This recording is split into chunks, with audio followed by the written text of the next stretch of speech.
Hello everyone, this is Puyo Puyo here, bringing you Let's Play Puyo Puyo Fever. I've actually done this recording like several times and I've always messed it up. So hopefully this one will be the correct one. But right now we're just going to be turning on the cutscenes and the animation.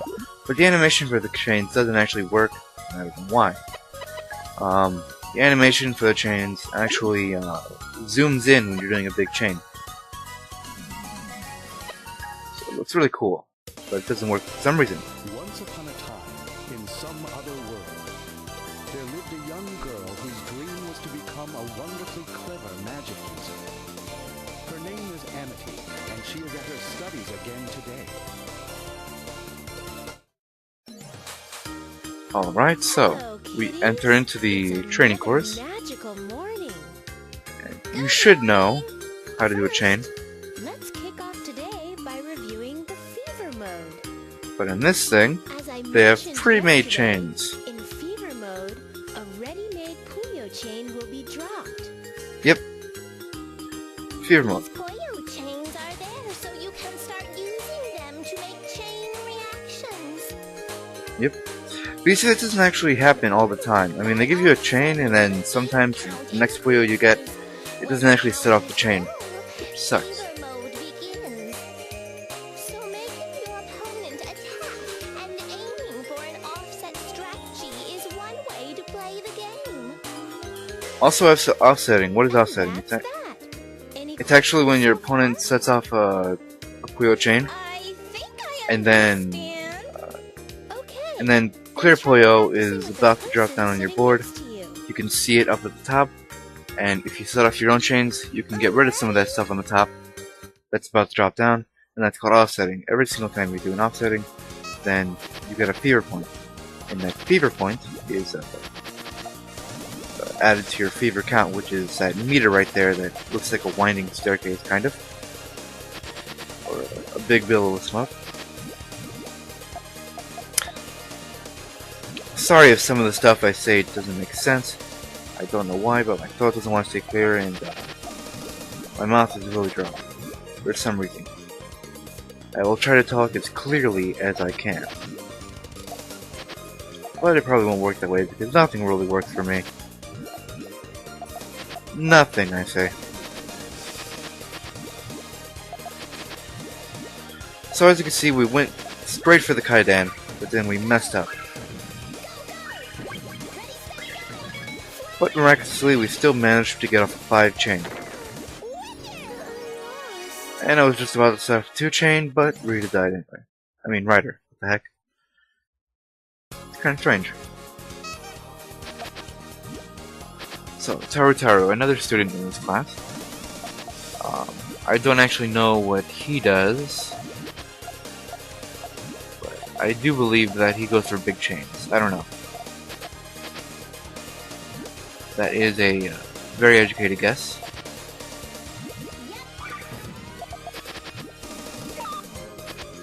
Seeing as how when you have your rematch with him, he sets off big chains.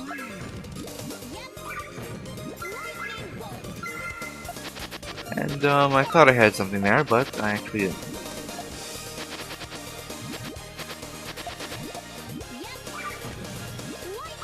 It's quite funny how things don't work out.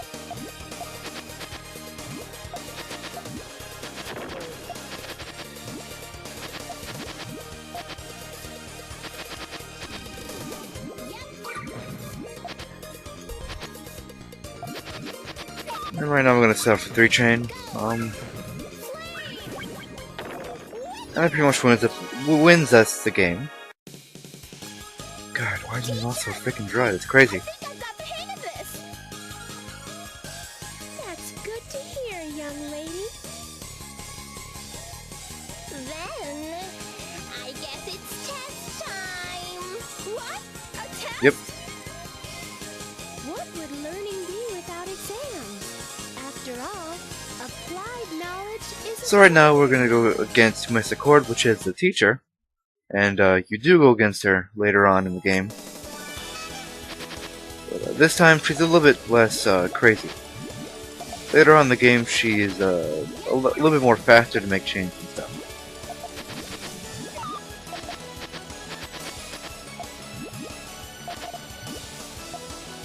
And I kind of misplayed right here, because I could have made that into yellow and then put the yellow off to the right and left side.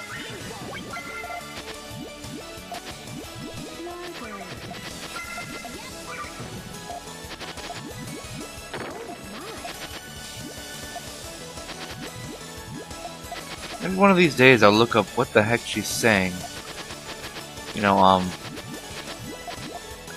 Marco, Andante, Allegro, Suave, I don't... I might look it up one of these days. It's kind of interesting. And who knows, it might come in handy one of these days.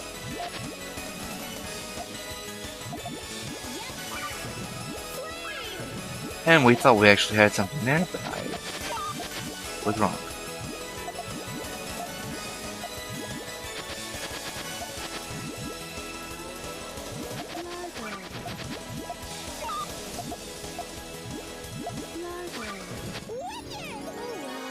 And that was quite funny because I thought that I was gonna lose there. And right before she died, she actually Nice job. right before she lost, she actually set off something, and that usually doesn't happen.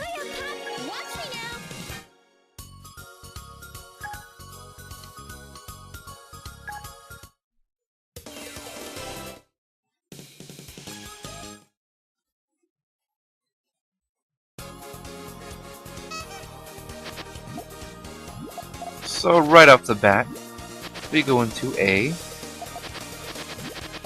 stairs chain here, but we're gonna try and extend it a little bit.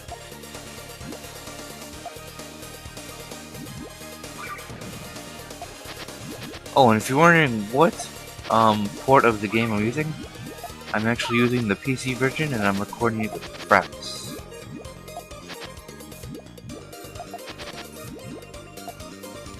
Oh god, this is gonna be good. Okay, let's set this off.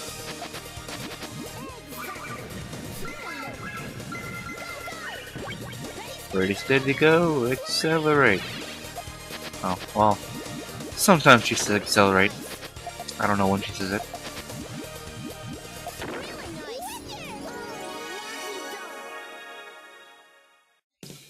So the next guy is probably the most easiest guy to beat in the entire game. Oshare Bones. If you can't beat Oshare Bones, then you pretty much just quit it. Because, if you can't beat Oshare Bones, then you pretty much can't beat anyone.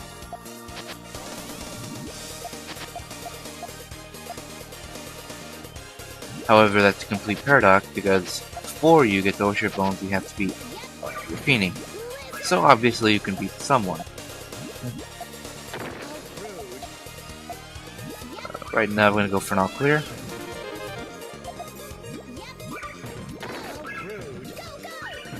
What's funny about Oshare Bones is that when you think he's gonna do something smart, when he has like a really good situation, he totally screws it up by putting Puyo in the wrong place.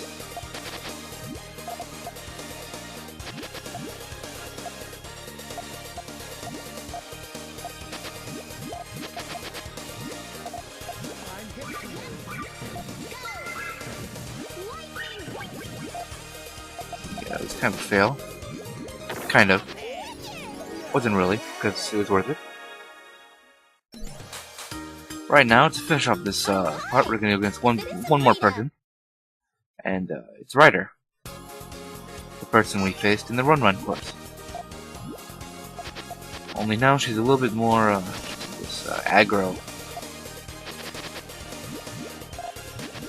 And the fact that she is more aggro means that you cannot give her more time to make her chains. And right there, I misplayed again. I could have just turned it into blue, and then dropped down off to the left side.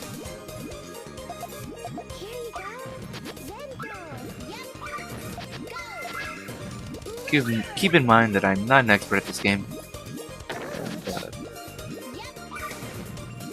this game is probably the most easiest out of all the Puyo games, because people could just spam Puyo and then win the game.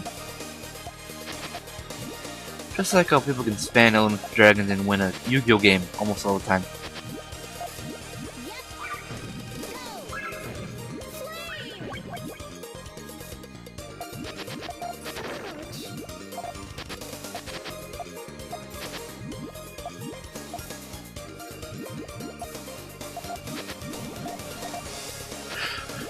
It's funny how Yu-Gi-Oh! Is going downhill.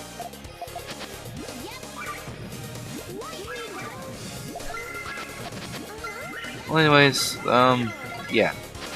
See, that's the reason why you can't let Rita get off the chains. But right now we're gonna go into Fever Mode and kill her. Well, beat her. And until next time, we'll be doing the rest of the Waku Waku Course. More videos coming soon. Subscribe to my rating.